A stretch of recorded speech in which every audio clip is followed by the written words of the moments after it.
Buen día, licenciado y compañeros. En este video estaremos desarrollando el tema los testigos de referencia. Los miembros que conforman este equipo son Katia Valeria Méndez, Lourdes María Molina, Lisandro Ignacio Pérez, José Alfredo Galvez y por supuesto mi persona, Luis del Jurado. Para comenzar, hay que aclarar que los testigos de referencia es solo un subtema del tema principal, que es la prueba testifical. Ahora bien, los testigos de referencia, o también conocidos como testigos indirectos, son aquellos que no han observado el hecho acaecido, pero manifiestan conocerlo, ya que hay una persona que sí lo vio y ésta se lo contó. Un ejemplo: yo vengo saliendo del súper de la Sultana, por lo cual yo observo que una señorita se está cruzando la calle. Ella no se percata que viene un conductor a excesiva velocidad y la golpea.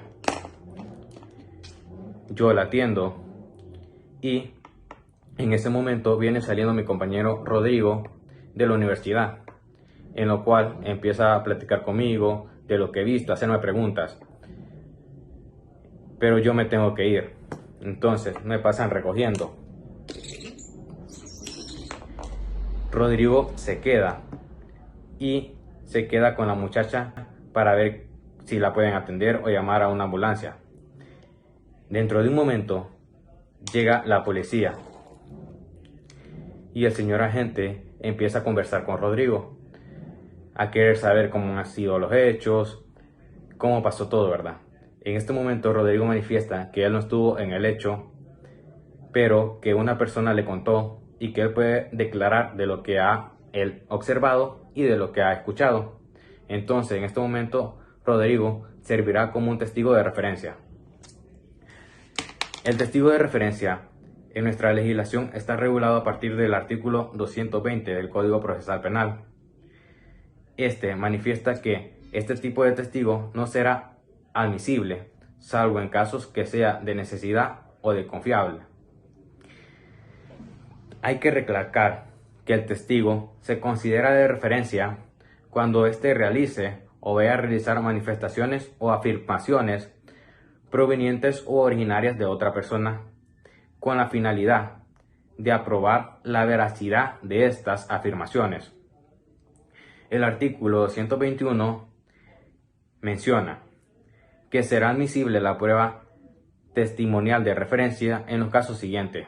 Ojo con esto: en la muerte o enfermedad en la que se haga imposible o dificulte que comparezca el testigo a rendir su declaración personalmente en la vista pública, en operaciones policiales encubiertas, en retractación de la víctima o el testigo para controlar la credibilidad de estas, en manifestaciones expresadas de manera consciente y espontánea, en circunstancias que implican un perjuicio a los intereses de quien las efectúa o de un tercero en su caso. La doctrina manifiesta que este tipo de testigo será admisible cuando sea imposible escuchar a los testigos presenciales, que sí percibieron en el acto probatorio. Sin embargo, el artículo 222 del mismo código menciona que aun cuando la persona que tuvo conocimiento o fue un testigo directo en los hechos esté disponible para declarar, se podrá admitir la prueba de referencia para que ésta tenga una mayor credibilidad, siendo el testigo de referencia un motivo en el cual se pueda ir a una mayor credibilidad, porque este será escuchado y este pueda describir todo lo que ha visto. Pero esto mi compañera lo va a detallar con el siguiente artículo que ella explicará. Como decía mi compañero anteriormente, en el artículo 221 del Código Procesal Penal regula los casos en que puede utilizarse prueba de referencia y está referido al criterio de necesidad, así la existencia de un impedimento para contar con el testigo Por ejemplo, que esté muerto, enfermo o materialmente imposibilitado de acudir. Imposibilita contar con prueba testimonial directa en el juicio. Por ello debe contarse con alguna otra forma de probar el hecho y la participación. En ese caso, se necesita otro medio de prueba, y por ello se justifica utilizar prueba de referencia siempre que ésta sea confiable. Esta exigencia de confiabilidad no se colma simplemente introduciendo el dicho del testigo originario mediante un testigo de referencia. Es menester establecer primeramente el grado de credibilidad que puede darse al testigo directo, pues la expresión del testigo de referencia intenta probar que eso que el testigo directo dice es verdad, no simplemente probar que el testigo directo expresó una u otra cosa. Como se puede observar, la prueba de referencia representa una limitada excepción a la regla general de la inmediación de la prueba, al tiempo que dificulta intensamente la contradicción y altera de este modo las exigencias del principio de concentración, en tanto la imposibilidad de controvertir de modo directo la prueba. De lo anterior, la prueba de referencia tiene cabida solo excepcionalmente y atendiendo a criterios de necesidad y confiabilidad. La necesidad se refiere a la condición de acceso a la prueba directa para el caso en aquellos eventos en los cuales no hay una plena disposición del declarante por ciertos motivos que son insuperables, y la confiabilidad se refiere a la confianza y credibilidad del testigo directo, a quien cita el de referencia. Así, aunque la prueba de referencia sea admitida excepcionalmente, su valor y aporte para esclarecer los hechos y definir la responsabilidad penal del acusado siempre dependerá del soporte que encuentre en otros medios de prueba, ya que ninguna condena puede fundamentarse exclusivamente en pruebas de referencia. Por ello, en estos criterios no puede incluirse la mera conveniencia o facilidad de incorporación de una declaración de referencia cuando el testigo directo esté disponible, como podría ocurrir cuando en lugar de asegurar la presencia de un testigo directo que no tiene vínculos con el Estado, se prescinde de este y solamente se presenta declarado un agente policial u otro servidor público, porque es más fácil coordinar su citación y presentación al juicio. Por eso, este tipo de sustitución no sería acorde al criterio de necesidad que es exigible a la prueba testimonial de referencia. El artículo 222 nos dice que será admisible la prueba testimonial de referencia, aun cuando la persona que tuvo conocimiento directo de los hechos que se investigan esté disponible para declarar. Si se trata de manifestaciones efectuadas, como por ejemplo en forma simultánea inmediatamente después de la ocurrencia de un hecho, con la finalidad de narrarlo, describirlo o explicarlo, así como también cuando el declarante se encontraba bajo la influencia de excitación causada por la percepción de un acto, evento o condición, y su declaración se refiere a esa circunstancia. Entonces se considera prueba de referencia a toda declaración brindada por un órgano de prueba directo, fuera del juicio oral y que es introducido a este último por medio del receptor y que es utilizada para probar o excluir uno o varios elementos del delito, el grado de intervención en el mismo, las circunstancias de atenuación o agravación punitiva, la naturaleza y extensión del daño robado y cualquier otro aspecto sustancial objeto de debate cuando no sea posible practicar la prueba directa en el juicio.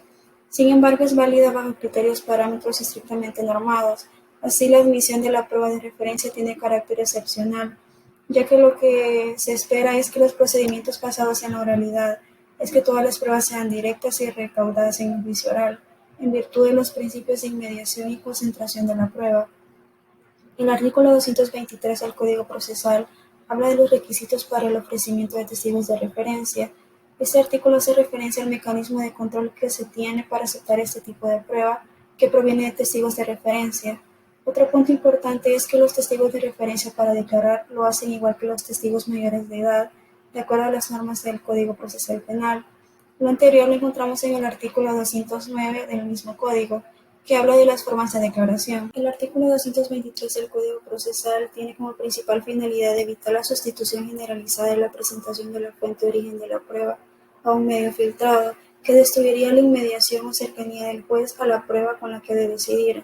Para que se pueda adoptar la decisión de tomar como validera la presentación de un testigo de referencia, debe primero haberse ofrecido expresando su condición de testigo de referencia, y segundo, explicar las razones que impiden al testigo directo de estar presente.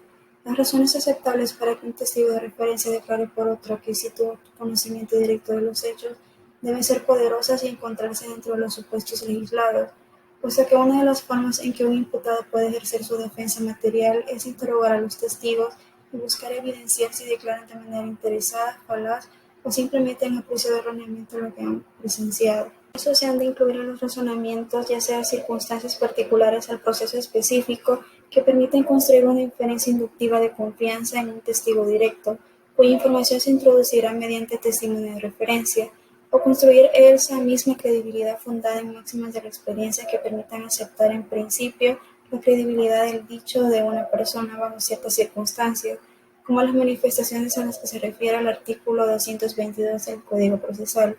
El testigo de referencia, tal y como lo define Javier Muñoz Cuesta en su obra Repertorio de Jurisprudencia Aranzadi, es aquel que no aporta al proceso datos derivados de una percepción sensorial inmediata de los acontecimientos, sino lo que informa al tribunal es una versión que de los mismos ha obtenido de manifestaciones o confidencias de terceros, sin que él haya presenciado lo que relata o incorpora al procedimiento. A continuación veremos lo que dice nuestra jurisprudencia nacional sobre el carácter excepcional de la prueba testimonial de referencia. La prueba testimonial de referencia tiene un carácter excepcional que se encuentra en nuestro Código Procesal Penal, que es el artículo 220, el cual dice lo siguiente: por regla general, no será admisible la práctica de prueba testimonial de referencia, salvo que sea necesaria y confiable. El testigo se considerará de referencia cuando realice o vaya a realizar manifestaciones o aseveraciones provenientes originarias de otra persona, con la finalidad de probar la veracidad y contenido de estas aseveraciones.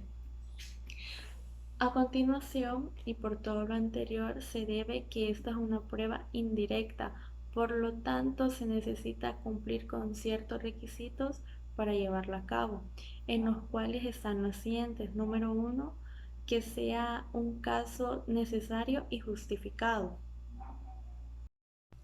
Número 2, la prueba debe ser una prueba confiable. En otras palabras, el testigo de referencia tendrá que ser un testigo primario, no tendrá que ser una referencia de referencia. Número 3, la fuente tiene que ser identificada. En otras palabras, el testigo de referencia tendrá que brindar información sobre el testigo directo, quien es el que le está pasando toda la información. Esto a efecto que la información que el testigo de referencia da no sea en vaga. Número 4, que la prueba de referencia tendrá que ser corroborada. Esto tendrá que ser verificada por un perito, a menos a nivel que ha iniciado. Es por ello que es necesaria la comprobación de la prueba testimonial de referencia, donde es validada únicamente en el orden anteriormente mencionado. Y esto se debe a que el testigo de referencia tiene una aseveración de los hechos. A esto me refiero donde el testigo de referencia no ha vivido directamente y no conoce propiamente los hechos directamente, sino que a él alguien más, un testigo directo, le ha contado los hechos. Y esto se debe a que muchas veces un ejemplo puede ser que una persona llega a declarar a una delegación y en dado caso el día del juicio él no puede ir a declarar porque tiene algún compromiso, o muchas veces, bueno, en la actualidad se da el caso donde son amenazados y ya no continúan con los casos. Y aquí interviene un testigo de referencia, donde puede ser un policía que escuchó la declaración que el testigo directo dio en la delegación. El policía puede ser un testigo de referencia porque ha escuchado directamente del testigo directo la declaración. En este caso, el policía puede ir a declarar y puede ser un testigo de referencia perfectamente. Asimismo, también se debe verificar que la información que fue brindada por el testigo de referencia sea una información confiable, agregando también de que muchas veces los testigos directos ya no continúan por alguna amenaza, como anteriormente lo mencioné, y esos llegan a ser protegidos por la fiscalía, y a la hora de continuar con el proceso no se puede brindar el nombre y la identidad de la persona, porque deben proteger la identidad de la persona porque ellos pueden llegar a sufrir alguna amenaza. Continuando con eso, se debe también al final del proceso verificar toda la información y no dejarlo en vano. Continuando con el tema testigos de referencia, podemos encontrar en nuestra legislación la sentencia 41/2018, una sentencia bastante curiosa porque trata sobre los hechos fueron en Santa Ana, trata de una persona a la cual se le acusó del delito de agresión sexual en menor e incapaz. Esta persona fue condenada a 12 años de prisión y la defensa de este interpuso una apelación de la pena. Esto debido a que decían que los elementos probatorios usados en el caso eran demasiado pobres. El elemento que se usó como prueba para resolver este caso fue un testigo de referencia que fue sugerido por la Fiscalía General de la República. Esto ya que no se encontraban presentes ni la menor víctima ni su representante legal. Entonces, la testigo de referencia que fue usada en este caso fue un agente de la PNC, que fue quien llevó el caso. Pero los abogados de la defensa de la persona argumentaban que habían tomado datos y habían entrevistado a la agente policial 7 meses después, y cuando estaban haciendo las preguntas para llegar a la conclusión del caso, se encontraron con que había muchas cosas y contradicciones que no pegaban. Por ejemplo, en el número de la casa no coincidía con el que la gente decía. También se equivocó con el nombre del primo de la víctima, que se equivocó con el nombre del primo de la víctima, quien fue el que vio los hechos y los relató. También se equivocó en el parentesco de decía que era un sobrino cuando en sí era un hijo de crianza de la mamá de la víctima. La defensa también argumentaba que la jueza había sido demasiado parcial con el caso debido a que no tomó en cuenta otros elementos para resolver el hecho, sino que se quedó con el testimonio del testigo de referencia. Y son hechos que a ella no le constan, ya que no sabe, ya que es un testigo indirecto de los hechos, y eso debido a que no tomó en cuenta otros elementos para resolver el hecho, sino que se quedó con el testimonio del testigo de referencia. Y son hechos que a ella no le constan, ya que no sabe, ya que es un testigo indirecto de los hechos, y también se argumentaba que la testigo no conocía ni siquiera a la víctima ni a su madre. Por lo tanto, también se invocó el principio indubio pro reo, ya que no había suficientemente prueba para poder condenar a esta persona. Con indubio pro reo nos referimos a que, pues, por insuficiencia de pruebas se le puede dejar en libertad a esta persona o incluso favorecer al imputado. Otro de los puntos que fue bastante cuestionable por parte de la defensa fue la sana crítica de la jueza. Esto debido a que no recabó más elementos probatorios, sino que se quedó solamente con un testigo de referencia.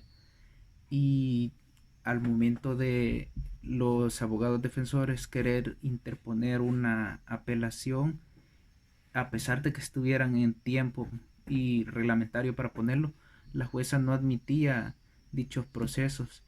El juicio tomó un rumbo bastante parcializado, según argumentó la defensa. A continuación, mi compañero Josué continuará con las consideraciones de dicho tribunal. Mi nombre es Josué Godofredo Gálvez Enríquez y voy a continuar con los comentarios de la jurisprudencia o sentencia de importancia nacional con el tema de los testigos de referencia.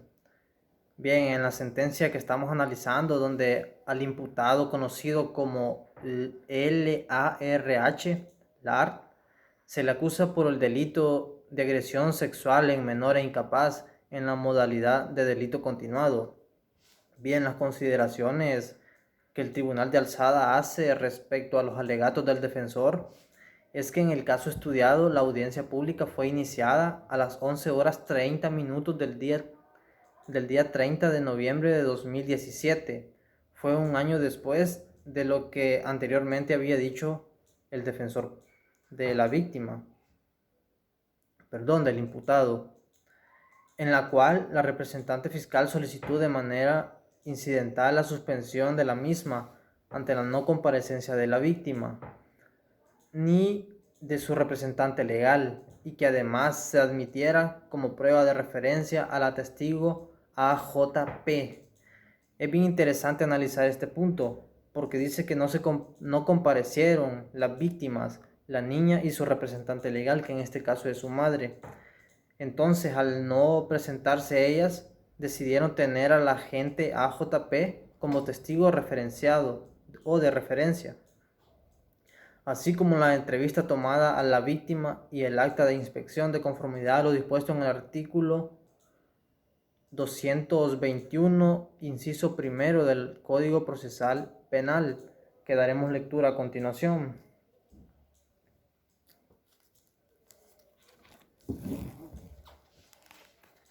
Dice: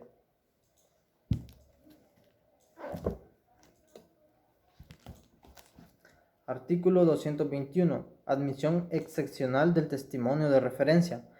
Será admisible la prueba testimonial de referencia en los casos siguientes.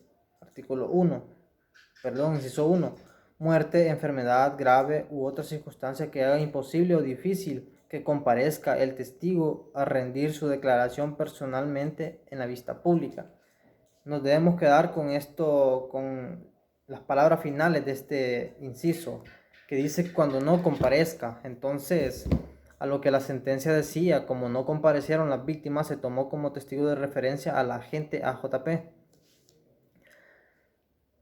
Entonces, la petición estuvo de acuerdo con la defensa particular pronunciada por la juez sentenciadora, de modo que pronunció su resolución de manera verbal, en la que indicó que debían agotarse todas las circunstancias de hecho y de derecho para la admisibilidad de la prueba de referencia, por lo que de conformidad a lo dispuesto al inciso 3 del artículo 375 del Código Procesal Penal, ordenó el apoderamiento anticipado para hacer comparecer a la víctima y su representante legal en atención al principio superior del menor, pues se está en presencia de un delito de carácter sexual declarado en ese momento sin lugar la declaración del testigo AJP como referencial, ¿verdad? Como un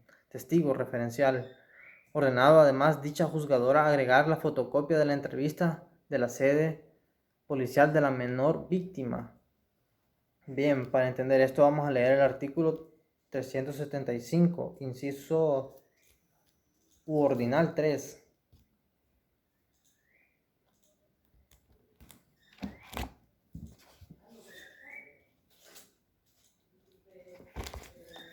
Artículo 375. Continuidad y casos de suspensión. La audiencia se realizará sin interrupción durante todas las sesiones consecutivas que sean necesarias hasta su terminación, pero se podrá suspender por un plazo máximo de 10 días, computados continuamente, solo una vez en los casos siguientes. Ordinal 3. Cuando no comparezcan testigos, peritos cuya intervención sea indispensable a juicio del tribunal o de las partes, salvo que pueda continuarse con la recepción de otras pruebas hasta que el ausente sea conducido con la seguridad pública.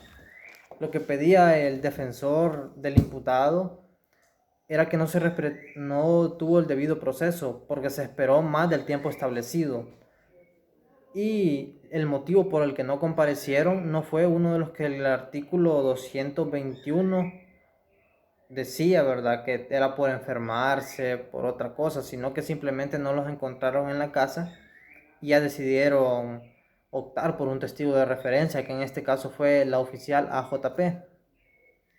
Entonces, posteriormente después de esto, de que no se presentaran, decidieron suspender el caso, ¿verdad?, contra el imputado Lard.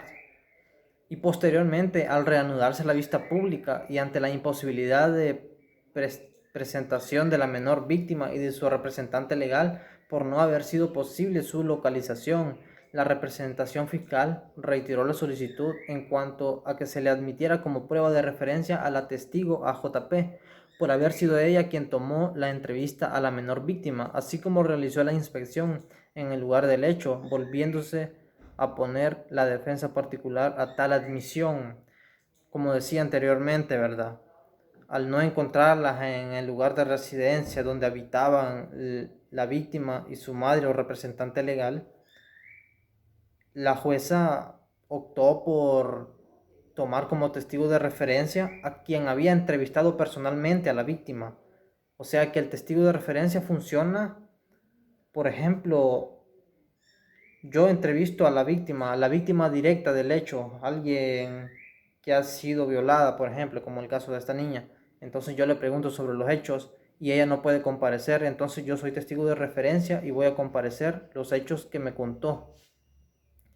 Entonces, al respecto es pertinente mencionar que el inciso 1 del artículo 177 del Código Procesal Penal dispone claramente la admisión, cuando fuere pertinente, de prueba directa e indirecta. La prueba indirecta es el testigo de referencia, abriendo en este último caso la puerta del testimonio de referencia, señalando en el inciso final de la misma disposición legal de forma taxativa los casos en que será admisible. Bien, para esto debemos remitirnos al artículo 177, inciso 1 del Código Procesal Penal. Dice de la siguiente manera: pertinencia y utilidad de la prueba. Artículo 177. Será admisible la prueba que resulte útil para la averiguación de la verdad y pertinente por referirse directa o indirectamente a los hechos y circunstancias objeto del juicio, a la identidad y responsabilidad penal del imputado o a la credibilidad de los testigos o peritos. Bien, es bien interesante lo que dice en esta primera línea del artículo 177, que dice que será admisible la prueba que resulte útil a la averiguación de la verdad. Bueno, como la jueza vio que la agente AJP resultaba útil en este caso para comparecer, para hablar por el testigo directo, entonces decidió admitirla, darle admisión para que sirviera como un testigo más, un testigo de referencia. Entonces, lo anterior, este artículo se enlaza con el artículo 220 del mismo Código Procesal Penal, donde aparecen los términos de importancia con relación al testigo de referencia, ¿verdad? Estos son dos términos: la necesidad y la confiabilidad. ¿Qué tan necesario es esa prueba y qué tan confiable puede ser quien dé esa prueba, el testigo de referencia? Con necesidad se refiere a que él necesitan de esa prueba, de ese testigo, para poder seguir avanzando en el caso. Y qué tan confiable es, si esa prueba es verdadera o errónea. Y pues básicamente esto era lo que el tribunal considera. Al final terminan fallando, absolviendo al imputado LAR por no haber cumplido adecuadamente el debido proceso. Este ha sido los comentarios de la inconstitucionalidad o jurisprudencia nacional. Gracias.